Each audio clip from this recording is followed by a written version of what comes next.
So last time we discussed Brienne's journey in A Clash of Kings and A Storm of Swords, highlighting the fact that the story is largely a critique of oaths and the patriarchal system, and thus it's rather odd that Brienne goes off on a chivalrous traditional quest to save Sansa based on an oath. Which brings us to Brienne's story in A Feast for Crows. Now I will say that although Brienne's journey in A Feast for Crows appears to be meandering on first read, structurally, it's probably our author's most carefully crafted tale in Ice and Fire. Consider this, Brienne's original oath is to protect Catelyn's two daughters, both Sansa and Arya, and yet somehow at A Storm of Swords' end, the quest becomes just about Sansa, despite both daughters being lost. And then we look at the quest of Brienne. It is 8 chapters, where at the end of the 4th chapter, halfway through the tale, Brienne's story switches from chasing Sansa to unknowingly chasing Arya. Brienne's tale is structured to be half Sansa and half Arya, just as her oath is, despite Brienne herself not realizing it. Of course, Sansa and Arya are mirrored characters, Sansa being the sister with a more traditional gender role, naming her direwolf Lady, and Arya being the more gender-bending, less traditional girl, naming her direwolf Nymeria after a powerful Dornish queen. And as we will talk about later on, Brienne's quest thematically follows each sister as Brienne physically searches for them. The tale is also very complicated in how it portrays time. In its most basic sense, the Brienne story moves forward, to Duskendale, Maidenpool, Crackclaw Point, back to Maidenpool, the Quiet Isle, the Inn at the Crossroads, and finally to Stoneheart's Cave, a march towards Catelyn. But we also get pieces of Brienne's life before A Clash of Kings. Her betrothals, her training, her dance with Renly, her time in Renly's camp, everything up until Renly's death. It's a second march towards Catelyn. And then we have a third movement, going backwards, revisiting and reinterpreting her journey with Jaime. Oathkeeper, the Bear Pit, the attempted rape by the Brave Companions, the duel at Maidenpool, it's a third march to Catelyn. Now the latter 2 marches are not perfectly chronological or reverse chronological, but generally speaking, this is the direction the plot heads, towards Catelyn and the Oath, and towards Stoneheart and the re-examination of the Oath. And then, on top of all of this, the Brienne story has parallels to the story of Bran and the others. So let's go through the first half of the Brienne story, the Sansa part, and talk about its major events. The beginning of Brienne's tale, that is Brienne 1, opens with this paragraph. "I am looking for a maid of 3 and 10, she told the grey-haired goodwife beside the village well. A high-born maid, and very beautiful, with blue eyes and auburn hair. She may have been traveling with a portly knight of 40 years, or perhaps a fool. Have you seen her?" So, right from the beginning, Brienne's story is framed as a search for Sansa and Dantos, which, as we talked about last time, is actually a farce. Sansa is far away in the Vale, and Dantos is dead. We know from the beginning that Brienne's search for Sansa is a search in vain. Of course, openings are often thematic, and it should be noted that Brienne is not specifically looking for Sansa and Dantos, but instead a fair maid and a knight fool. She is on a second level searching for something else, for the classic Westerosi tale of Jonquil and Florian. But what exactly does that mean? Well, Jonquil and Florian is one of Sansa's favorite tales, though we only know a little about the legend's actual content. What we know is that it involves the fair maid Jonquil and the homely knight Florian the Fool.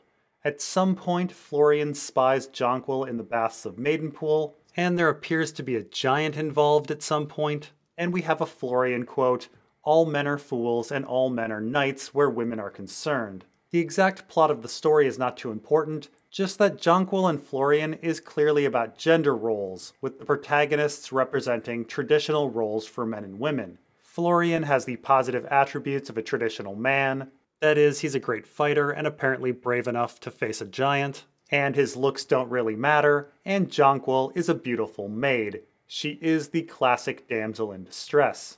And so as Brienne searches for Jonquil and Florian, she is essentially searching for chivalry, which, as it happens, is also Brienne's search in life. She badly wants to be a chivalrous knight. Now, of course, the Sansa story in A Clash of Kings and A Storm of Swords leans heavily into the parallels of Florian and Jonquil. Sansa and Dantos repeatedly call each other by these names, and they themselves frame their predicament in King's Landing as a retelling of the legend, Florian the Fool rescuing Jonquil from peril.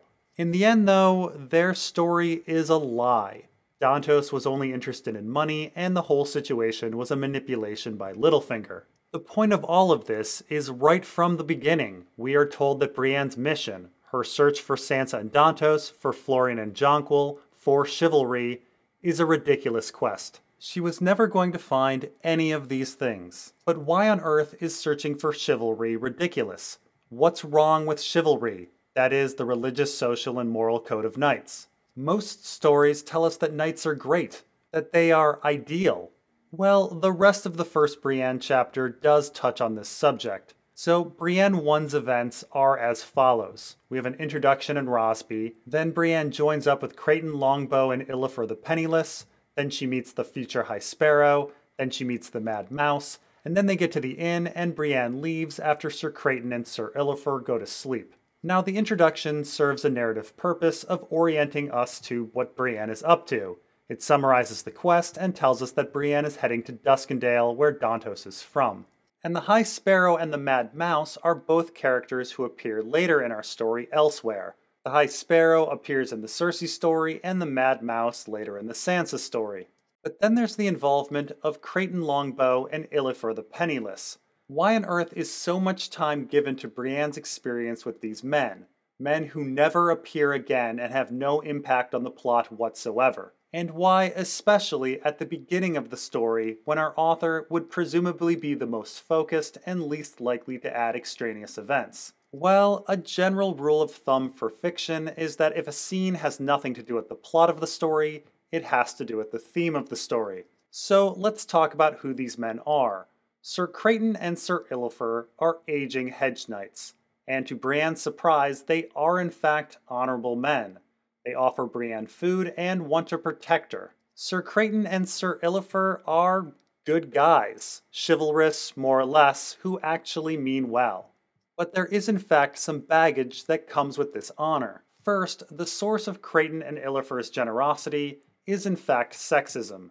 They believe that Brienne is of the gentler sex and in need of defending, and while this defense might seem on a surface level noble, the act treats a group as inferior and encourages dependence. It's important to note that throughout their time together, Creighton and Illifer never recognize Brienne's fighting ability or give her respect as an equal. Second, Creighton and Illifer are honor-bound into a system of vengeance. It's rather significant that the two happen to spy Brienne's shield. This is the shield that Jaime found at Harrenhal, the shield that bears the sigil of House Lawston.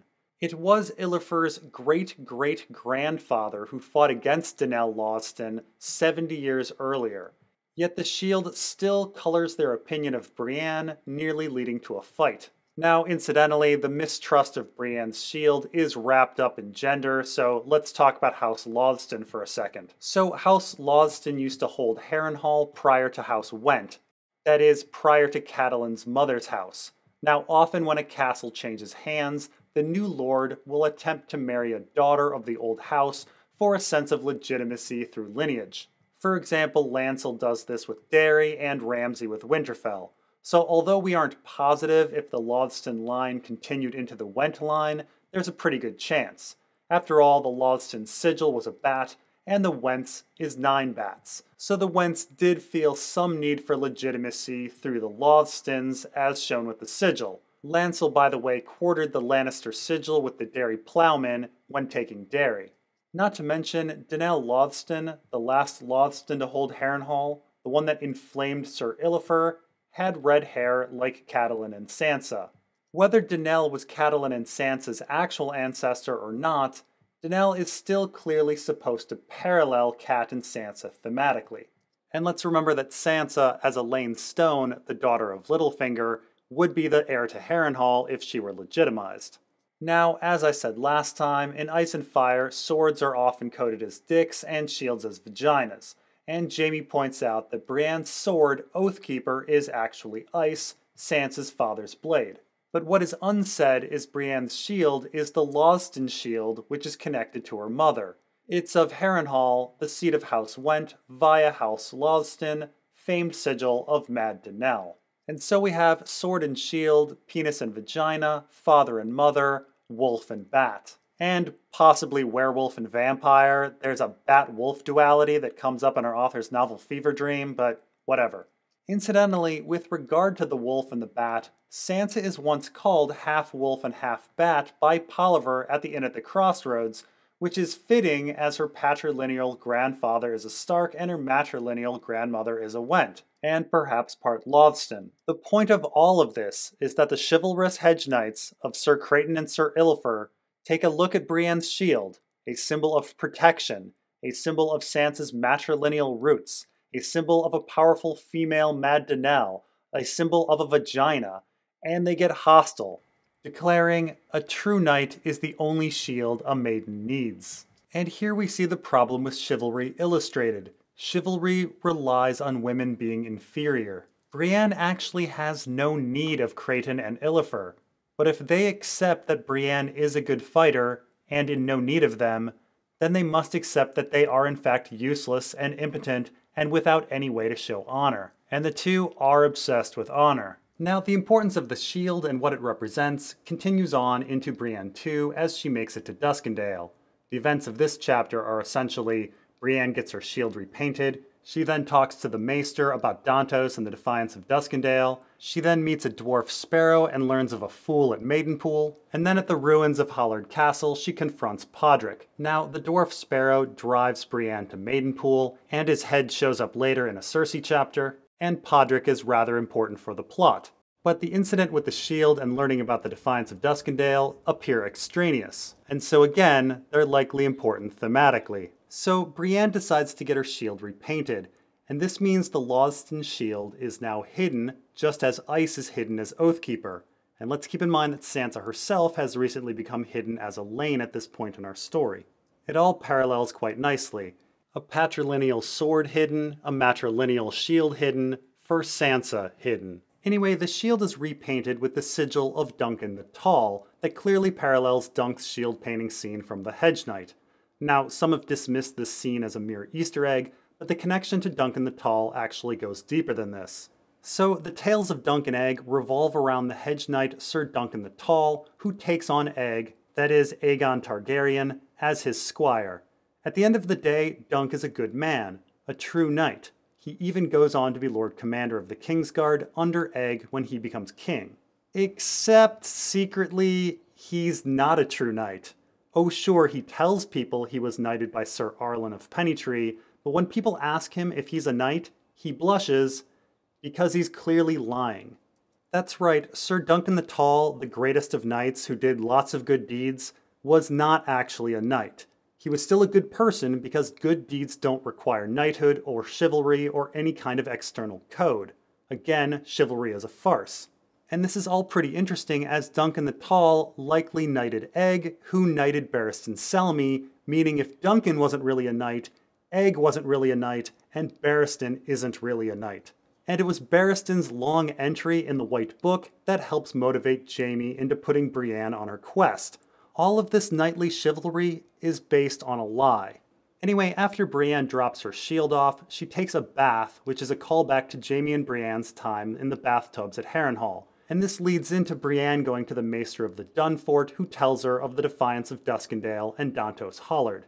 Now, some may wonder why so much time is spent on Dantos, a dead man. But again, this history is rather important thematically. Keep in mind, the Bath of Harrenhal, where Jaime speaks of breaking his oath, killing Aerys and saving King's Landing, is the framing for the defiance of Duskendale, a story where Barristan saves the king from peril. Which then leads to the cruel systematic execution of the Darklands and Hollards. Incidentally, Lady Sorella of Myr has her vagina ripped out and is blamed for the whole thing because of sexism. Yeah, there's a lot of vagina hatred in this story.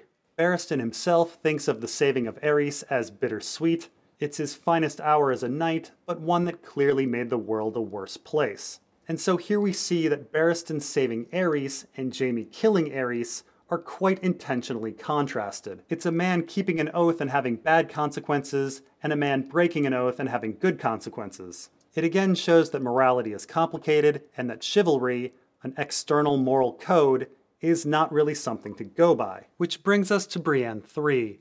Brienne 3 has the following events. There's the arrival at Maidenpool with Podrick's backstory, there's the egg seller incident and meeting Hyle Hunt, then we meet Randyll Tarly and his idea of justice, then Brienne remembers the wager, and we finally meet Nimble Dick. Now, as I said, Brienne 3 takes place in Maidenpool, a town heavily associated with the story of Jonquil and Florian, namely the Bath part, and it's notably where Jaime and Brienne dueled, and where they were captured by the Brave Companions, who later tried to rape Brienne. Nearly the entire Jaime and Brienne story from A Storm of Swords is being called back at once in this chapter. Now, much of this chapter is about Hyle Hunt, a man who Brienne once fancied, but who started a wager for Brienne's maidenhead back when they were in Renly's camp, leading to a number of faux suitors vying for her in various ways. And thus, Brienne considers Hyle Hunt unchivalrous and a false knight.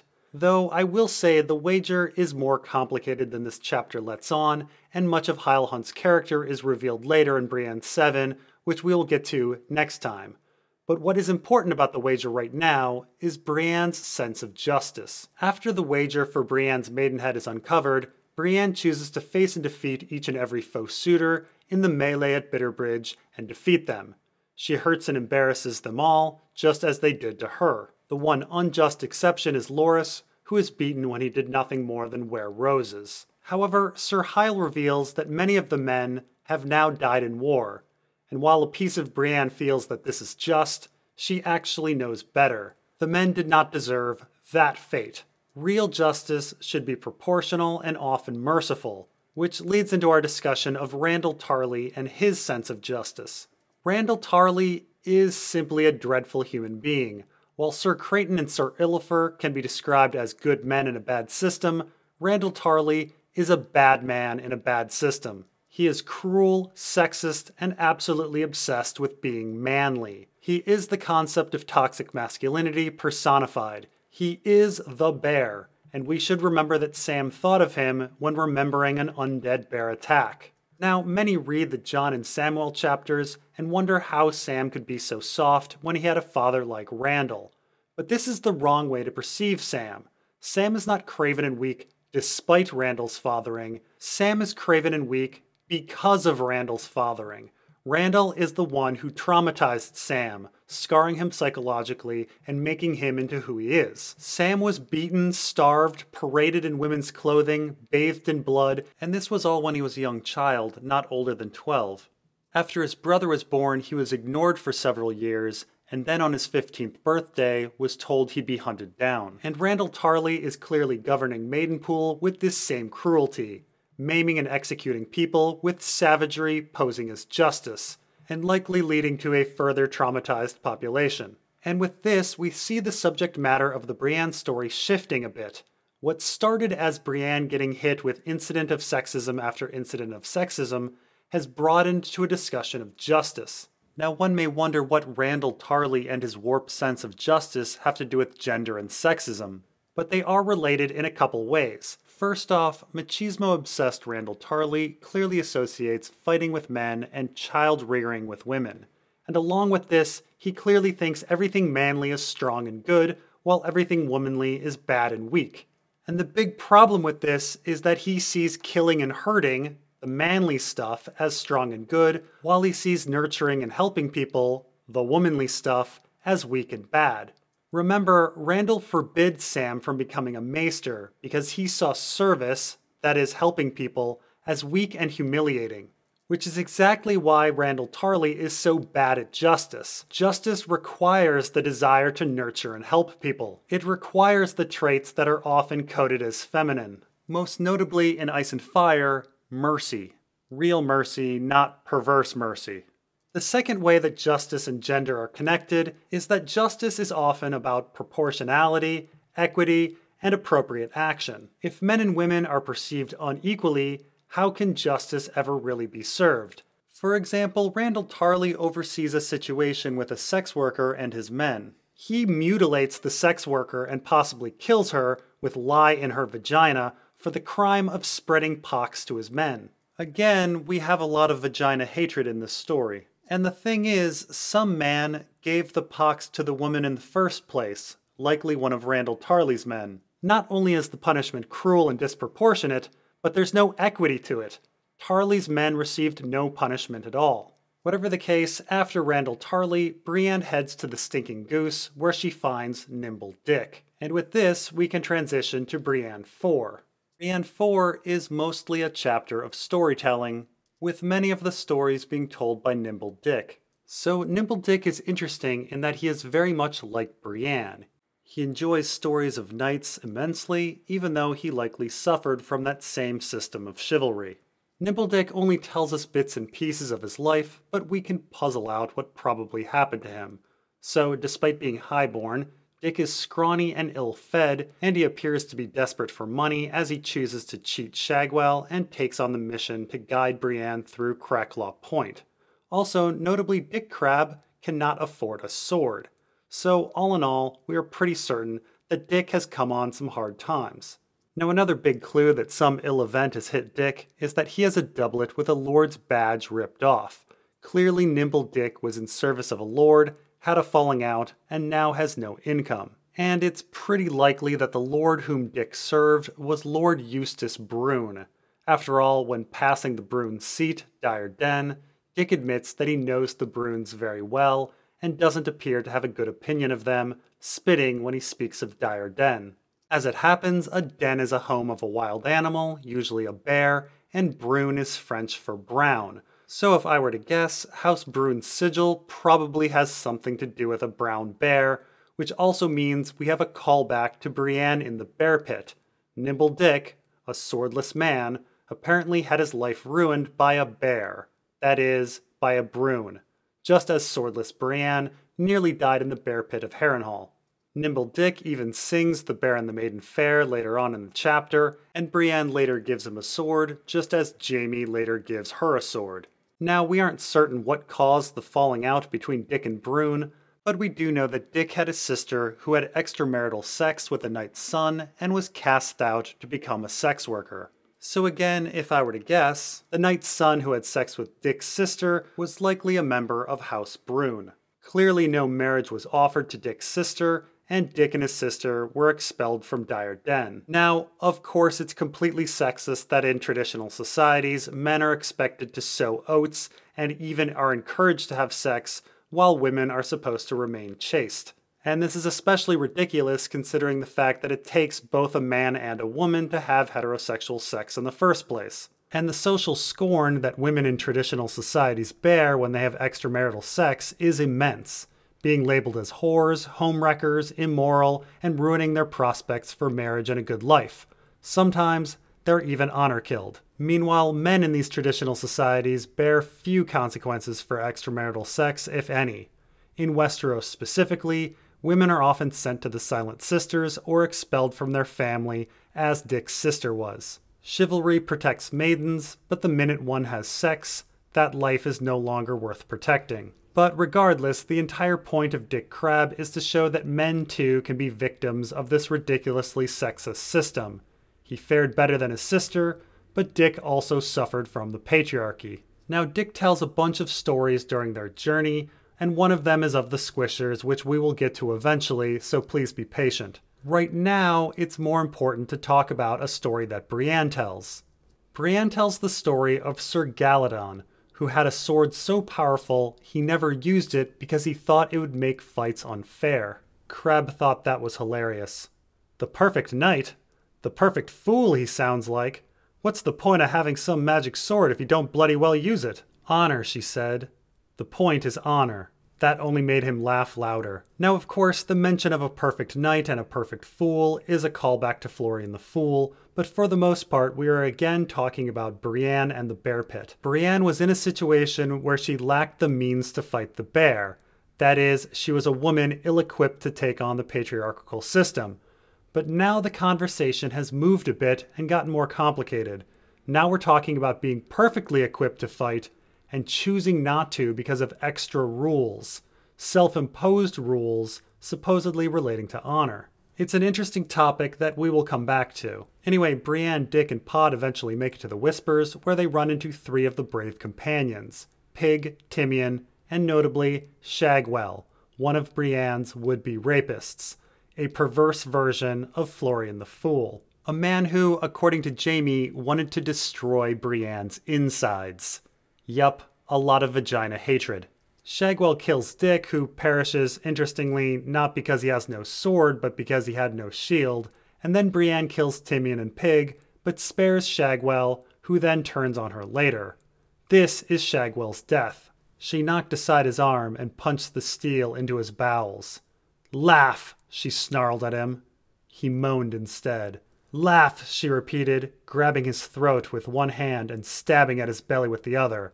"Laugh!" She kept saying it over and over until her hand was red up to the wrist, and the stink of the fool's dying was like to choke her.